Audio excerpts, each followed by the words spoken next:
मेरे तो गिरधर गोपाल दूसरो न कोई। जय श्री राधे। जब संसार साथ छोड़ देता है और अपने भी पराये हो जाते हैं, तब एक ही आश्रय बचता है और वो है हमारे गिरधर। कृष्ण से बड़ा कोई प्रेमी हो ही नहीं सकता। वो कभी अपने भक्तों को अकेला नहीं छोड़ते। जो उन्हें सच्चे मन से पुकारता है, उसके लिए तो कृष्ण स्वयं उपस्थित हो जाते हैं। भक्त की रक्षा के लिए वो कोई भी रूप धारण कर लेते हैं। ऐसे कई साक्ष्य और किस्से आपको श्री कृष्ण के प्रिय धाम में सुनने को मिल जाते हैं। ऐसा ही एक किस्सा है वृंदावन के पागल बाबा मंदिर के बारे में। पागल बाबा मंदिर मथुरा और वृंदावन मार्ग पर स्थित है। इसके बारे में एक कथा जनमानस में आज भी बहुत प्रचलित है। इसके अनुसार एक गरीब कृष्ण भक्त ब्राह्मण दिन भर ठाकुर जी का नाम जपा करता था। उसके पास जो कुछ भी था, या यूं कहें कि जितना कुछ भी रूखा सूखा उसे मांगकर खाने को मिलता, वह उसे भगवान की मर्जी समझकर खुशी खुशी खा लेता और अपना जीवन बिता रहा था। एक बार उसे कुछ पैसों की आवश्यकता पड़ी, तो वो किसी साहूकार से पैसे लेने के लिए गया। साहूकार ने उसे पैसे देते हुए कहा कि उसे ये पैसे जल्दी वापस करने होंगे। उसकी बात मानकर वो पैसे लेकर घर आ गया। अब वह ब्राह्मण हर महीने नियम से किस्त का हिसाब करके साहूकार के पैसे लौटाने जाता। आखिरी किस्त के थोड़े दिन पहले ही साहूकार ने वसूली का एक पत्र उसके घर भिजवा दिया। ये देखकर ब्राह्मण बहुत परेशान हुआ और साहूकार से विनय करने लगा, लेकिन साहूकार नहीं माना। मामला अदालत में जा पहुंचा। अदालत में जज साहब बैठे हुए थे। ब्राह्मण ने जज साहब से अनुरोध करते हुए कहा कि जज साहब, एक किस्त के अलावा उसने साहूकार का सारा कर्ज अदा कर दिया है और ये साहूकार झूठ बोल रहा है। मैंने तो हर महीने नियम से हिसाब करके किस्त चुकाई है। ये सुनकर साहूकार ने क्रोधित होकर दलील दी कि उसने कोई गलत व्यवहार नहीं किया है। जिस किसी के भी सामने इस आरोपी ने धन लौटाया हो, उसे अदालत में पेश किया जाना चाहिए। इतना सुनकर ब्राह्मण सोच में पड़ गया, क्योंकि साहूकार को जब जब धन लौटाया गया, तब उसका कोई भी गवाह आसपास नहीं होता था। इस बारे में बहुत सोचते हुए ब्राह्मण को अंत में अपने भगवान की याद आई और गवाह के रूप में उसने भगवान कृष्ण का नाम ले लिया। भगवान कृष्ण का नाम सुनकर पहले तो जज साहब बहुत हैरान हुए, लेकिन बाद में ब्राह्मण से उनका पता मांगा। ब्राह्मण के कहने पर एक नोटिस बांके बिहारी के मंदिर में भेजा गया, क्योंकि जब अदालत में गवाही देनी होती है, तब नोटिस मिलने पर गवाह को अदालत में उपस्थित होना ही पड़ता है। अब पेशी की अगली तारीख पर एक बूढ़ा आदमी कोर्ट में पेश हुआ और ब्राह्मण की तरफ से गवाही देते हुए कहने लगा कि जब ब्राह्मण साहूकार के पैसे लौटा आता था, तब मैं उसके साथ ही हुआ करता था। बूढ़े आदमी ने रकम वापस करने की हर तारीख को कोर्ट में मुंह जवानी बता दिया, जैसे उसे सब कुछ एक एक तारीख के हिसाब से याद हो। साहूकार के खाते में भी बूढ़े आदमी द्वारा बताई गई रकम की जो तारीख थी, वह भी सही निकली। साहूकार ने राशि तो दर्ज की थी, लेकिन नाम फर्जी लिखे हुए थे। इसके आधार पर जज ने ब्राह्मण को निर्दोष साबित कर दिया। लेकिन जज साहब अब तक हैरान थे कि इतना बूढ़ा आदमी इतनी सारी तारीखें भला कैसे याद रख सकता है। जज साहब ने उसके बारे में जब ब्राह्मण से पूछा कि यह बूढ़ा आदमी कौन है, तो ब्राह्मण ने उत्तर दिया कि ये सब जगह रहता है। लोग उन्हें श्याम, कान्हा, कृष्ण आदि नामों से जानते हैं। इसके बाद जज साहब ने फिर से ब्राह्मण से पूछा कि बताओ, वह बूढ़ा आदमी कौन था। फिर ब्राह्मण ने कहा, सच में उसे नहीं पता कि वो कौन थे। जज साहब को इस बात से बड़ी हैरानी हुई। उनके मन में सवाल पर सवाल आ रहे थे कि आखिरकार वो आदमी कौन था। इसी पहेली को सुलझाने के लिए जज साहब स्वयं अगले दिन बांके बिहारी के मंदिर में जा पहुंचे, क्योंकि ब्राह्मण ने जब गवाही का वह पता दिया था, उसमें यही पता उपस्थित था। जज साहब जानना चाहते थे कि आखिर बीते दिन जो आदमी अदालत में गया था, वो कौन था। मंदिर के पुजारी से जब जज साहब ने पूछा और सारे घटनाक्रम की जानकारी दी और बातें की, तो पुजारी जी ने बताया कि जो भी चिट्ठी पत्री यहाँ आती है उसे भगवान के चरणों में रख दिया जाता है। जज साहब ने उस बूढ़े आदमी के बारे में भी पूछा, लेकिन पुजारी ने कहा ऐसा तो कोई भी आदमी यहाँ नहीं रहता। ये सब बातें सुनने के बाद जज साहब को लगा कि हो ना हो वे साक्षात श्री कृष्ण ही रहे होंगे। इस घटना का जज पर इतना असर पड़ा कि अपने आप को धन्य मानते हुए उन्होंने अपने पद से ही इस्तीफा दे दिया और घर परिवार भी छोड़ दिया और स्वयं एक संत बन गए। भगवान कृष्ण की भक्ति में रम गए। स्थानीय लोगों का मानना है कि बहुत साल बाद वो जज पागल बाबा के नाम से वृंदावन में वापस लौटे और उन्होंने पागल बाबा मंदिर का निर्माण कराया। तब से ये मंदिर पागल बाबा मंदिर के नाम से प्रसिद्ध है। इस मंदिर के निर्माण के बारे में एक और प्रचलित मान्यता है कि जब जज साहब को पता लगा कि उनके सामने साक्षात श्री कृष्ण ही अदालत में पेश हुए हैं, तब से वह श्री कृष्ण को ढूंढने के लिए इतने अधीर, इतने बेचैन हो गए थे कि अपनी सुध-बुध खो बैठे थे। इस घटना ने उन्हें इतना बेचैन कर दिया था, इतना व्याकुल कर दिया था कि वे पागल से हो गए थे। इसके बाद वो जिस किसी भंडारे में जाते वहाँ से पतलों की जूठन उठाते और उसमें से आधा जूठन ठाकुर जी को अर्पित करते और आधा खुद खा जाते थे। उन्हें ऐसा करते देख लोग उनके विरुद्ध हो गए। लोगों ने उन्हें मारना पीटना भी शुरू कर दिया, लेकिन वो अपनी सुध-बुध खोकर हर दिन भंडारों का जूठन खाते और भगवान को भी खिलाते रहते थे। हार कर लोगों ने उन्हें पागल के रूप में मान लिया और धीरे धीरे उनका नाम पागल बाबा ही पड़ गया। कहा जाता है कि उनसे परेशान होकर लोगों ने एक बार उनके खिलाफ एक योजना बनाई, जिसके अनुसार लोगों ने भंडारे में अपनी पतलों में से कुछ भी नहीं छोड़ा ताकि वो ठाकुर जी को जूठन ही ना खिला सके। लेकिन पागल बाबा तो आखिर पागल बाबा ठहरे। उन्होंने सारी पतलों में से पूछ कर जितनी भी जूठन हो पाई उन सब का एक निवाला बना लिया और अपने मुंह में डाल लिया। लेकिन इस आपाधापी में इस बार वो ठाकुर जी को भोग लगाना ही भूल गए। इस बात का एहसास होते ही कि बिना ठाकुर जी को भोग लगाए ही वे निवाला मुख में रख गए हैं, तो उन्होंने अपने मुंह का जो निवाला था वो गले के नीचे जाने ही नहीं दिया। उन्हें लगा कि अगर वो पहले खा लेंगे तो ठाकुर जी का अपमान हो जाएगा और अगर ये निवाला बाहर थूक दिया तो अन्न का अपमान हो जाएगा। अब वह निवाला मुंह में लेकर ठाकुर जी के चरणों का ध्यान करने लगे। तभी अचानक से बाल गोपाल एक सुंदर से लड़के के रूप में पागल बाबा यानी जज साहब के पास आए और बोले, क्यों आज मेरा भोजन खा गए? यह सुनकर जज साहब की आंखें आंसुओं से भर गई और बोले, ठाकुर जी बहुत बड़ी भूल हो गई, माफ कर दो। ठाकुर जी ने भी मुस्कुराते हुए कहा कि आज तक तुमने मुझे लोगों का जूठा खिलाया है, किंतु आज अपना ही जूठा खिला दो। जज साहब की आंखों से आंसू रुकने का नाम नहीं ले रहे थे। कहते हैं कि इस घटना के बाद से जो पागल बाबा थे उनको मानने वाले लोगों की संख्या बढ़ने लगी। इसके बाद बाबा ने एक विशाल मंदिर की स्थापना का प्रण लिया और विशाल भंडारे का आयोजन किया। अपार जन समूह उमड़ा, लेकिन बाबा का भंडार खाली होने का नाम ही नहीं ले रहा था। बाबा ने मंदिर में एक विशाल रसोई बनवाई और मंदिर के नीचे विशाल भंडार घर बनवाया।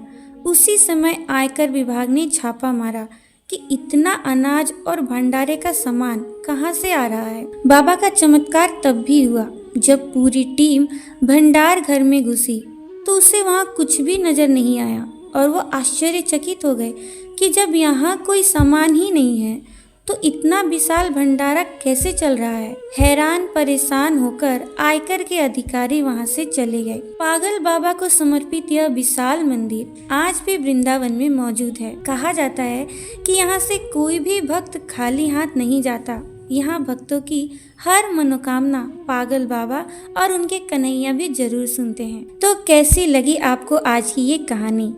अब सुनिए कार्तिक मास के तृतीया तिथि को सुने जाने वाले तीसरे अध्याय के बारे में। आज कार्तिक मास के कृष्ण पक्ष की तृतीया तिथि है। आज आप सुनेंगे कार्तिक मास महात्म्य का तीसरा अध्याय। तो चलिए प्रारंभ करते हैं हम आज के अध्याय का। सौनक आदि 88,000 ऋषियों से श्री सूत जी महाराज कहने लगे कि कार्तिक और अन्य मासों में किए जाने वाले इन पवित्र व्रतों की जानकारी प्राप्त करने के बाद देवर्षि नारद के मन में ये जानने की इच्छा जागी कि कार्तिक मास के लिए सर्वश्रेष्ठ व्रत कौन सा है। फिर उन्होंने इस बारे में श्री ब्रह्मा जी से पूछा।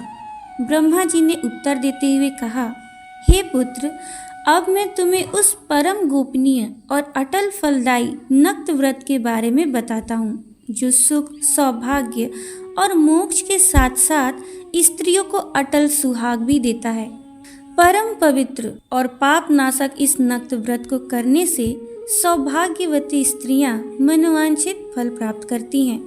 इसलिए ये नक्त व्रत सौभाग्यवती स्त्रियों को अवश्य करनी चाहिए। श्री ब्रह्मा जी के श्री मुख से इस व्रत की इतनी महत्ता को सुनकर देवर्षि नारद के हृदय में इसकी विधि विधान को जानने की इच्छा जागृत हुई।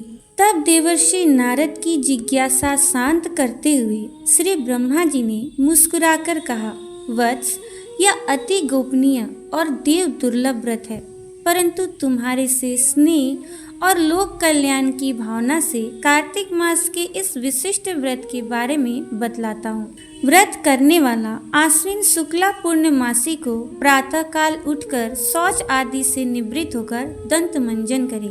इसके बाद 2 नदियों के संगम, नदी, सरोवर, कुंड या फिर कुएं पर या फिर घर में ही स्नान करें। व्रत के एक दिन पहले सिर नहीं धोए और व्रत वाले दिन विधि पूर्वक स्नान करें, अर्थात सिर से स्नान करें और पवित्र भावना से विधाता का स्मरण करें। फिर व्रत का संकल्प इस प्रकार करें कि हे जगत के रचयिता और कर्ता, आप कृपा करके मेरे पतिदेव की रक्षा करें और मेरे संतान की वृद्धि करें। फिर सूर्य जाप करके सूर्य देव को नतमस्तक होकर प्रणाम करें। उस दिन सुंदर वस्त्र और आभूषण धारण करें और फिर दिन में भोजन अथवा जलपान कदापि नहीं करना चाहिए।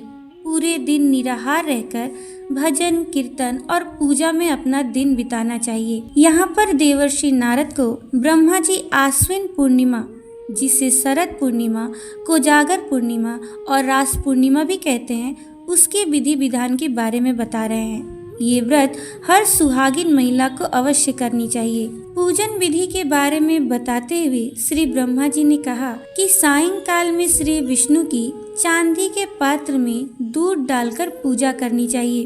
प्रतिमा अपने सामर्थ्य के अनुसार सोने, चांदी, तांबे या फिर मिट्टी की बना सकते हैं।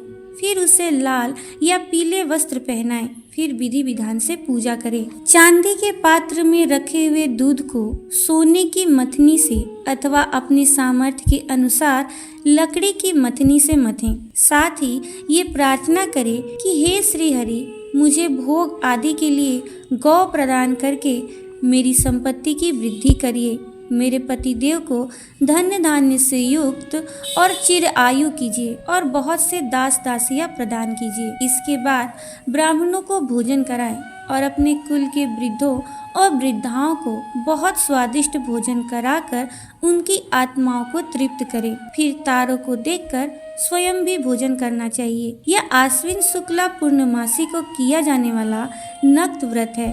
यह व्रत सभी प्रकार के पापों का नाश करने वाला, समस्त कामनाओं को पूर्ण करने वाला और ज्ञानी पुरुषों को मुक्ति देने वाला है। भगवान जप, तप और तीर्थ स्नान से उतने प्रसन्न नहीं होते जितने कि इस व्रत से हो जाते हैं। जो इस दिन श्री हरि के आगे कपूर जलाता है, उसको बड़े वृक्षों और गौओं के दान का फल प्राप्त होता है और उसके कई कुल वैकुंठ लोक में वास करते हैं। जो केसर और कस्तूरी सहित कपूर अर्पित करता है, उसके कई वंश वैकुंठ लोक को प्राप्त हो जाते हैं। जो स्त्री इस दिन वस्त्र दान करती है, वे कपड़े के सूत्रों की लड़ियों के बराबर करोड़ों वर्ष वैकुंठ लोक में वास करती है। जो इस दिन गहने दान करती है, उसे ब्रह्मलोक की प्राप्ति होती है। जो स्त्री हृदय में श्री हरि का नाम लेती है और मस्तक पर निर्माल्य धारण करती है, वह सदैव सौभाग्यवती और पतिव्रता बनी रहती है। इस व्रतधारी को आश्विन शुक्ला पूर्णमासी को स्नान पूजन करने के साथ ही ब्राह्मणों को भोजन और वृद्ध जनों का पूजन अवश्य करना चाहिए। सायंकाल में श्री हरि का पूजन करने के बाद प्रार्थना करें कि हे श्री हरि, ये व्रत मैंने आपके निमित्त किया है, अतः इसमें किसी प्रकार की कोई कमी हो तो उसको आप स्वयं ही पूरी कर लें। श्री ब्रह्मा जी ने ये भी कहा कि इस व्रत को करने की तो बात ही क्या है, जो इस दिन इस व्रत कथा को पढ़ या सुन ले उसको भी अश्वमेध यज्ञ के फल की प्राप्ति होती है। इस प्रकार देवर्षि नारद को व्रत का महात्म्य बताकर कुछ क्षण के लिए श्री ब्रह्मा जी मौन हो गए। इसके आगे का वृत्तांत आप सभी आने वाले अध्याय में अवश्य सुनिएगा। अब सुनिए श्री कृष्ण चालीसा। बंसी शोभित कर मधुर, नील जलत तन श्याम, अरुण अधर जनु बिंब फल, नयन कमल अभिराम, पूर्ण इंद्र अरविंद मुख, पीताम्बर शुभ साज, जय मनमोहन मदन छवि, कृष्ण चंद्र महाराज, जय यदुनंदन जय जगवंदन, जय वसुदेव देव की नंदन, जय यशोदा सुत नंद दुलारे, जय प्रभु भक्तन के दृगतारे, जय नट नागर नाग नथैया, कृष्ण कन्हैया धेनु चरैया, पुनि नख पर प्रभु गिरिवर धारो, आओ दिनन के कष्ट निवारो, वंशी मधुर अधर धरि तेरी, होवे पूर्ण मनोरथ मेरो, आओ हरि पुनि माखन चाखो, आज लाज भारत की राखो, गोल कपोल चिबुक अरुणारे, मृदु मुस्कान मोहिनी डारे, रंजित राजीव नयन विशाला, मोर मुकुट वैजंती माला,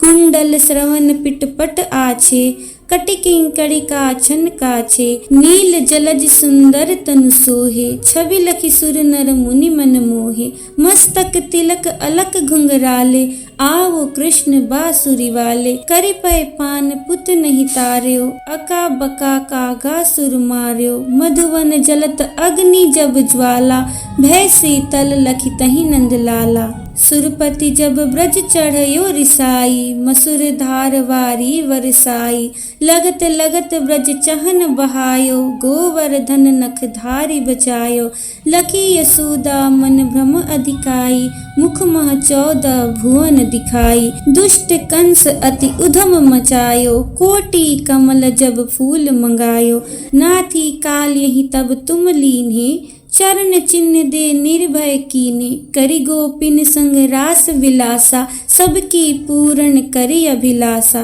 केतिक महा असुर संघार्यो, कंस ही केस पकड़ि दे मार्यो, माता पिता की बंदी छुड़ाई, उग्र सेन कह राज दिलाई, मही से मृतक छहो सुत लायो, मातु देव की शोक मिटायो, भौमासुर मुर दैत्य संघारी, लाए 10 सहस कुमारी, दय भिण तृण चीर सहारा, जरा सिंधु राक्षस कह मारा, असुर बकासुर आदिक मार्यो, भक्तन के तब कष्ट निवार्यो, दीन सुदामा के दुख टार्यो, तंदुल 3 मुठ मुख डार्यो, प्रेम के साग विदुर घर मांगे, दुर्योधन के मेवा त्यागे, लखी प्रेम की महिमा भारी, ऐसे श्याम दीन हितकारी, भारत के पारथ रथ हाके, लिए चक्र कर नहीं बल ताके, निज गीता के ज्ञान सुनाए, भक्तन हृदय सुधा बरसाए,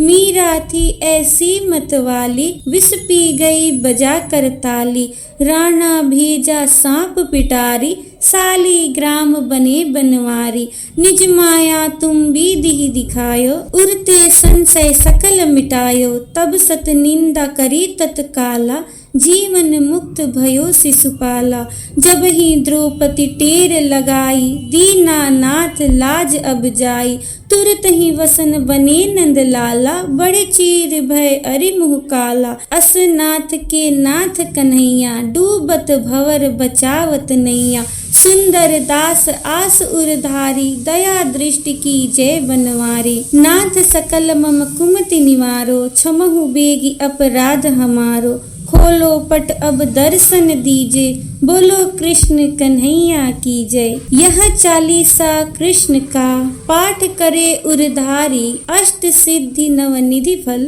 लहे पदार्थ चारी। हरे कृष्णा राधे कृष्णा। तो ये थी आज की वीडियो। अगर आपको ये वीडियो अच्छी लगी है तो वीडियो को लाइक शेयर और चैनल को सब्सक्राइब जरूर कर दीजिएगा। मिलूंगी मैं आपसे अपने अगले वीडियो में। जय श्री राधे।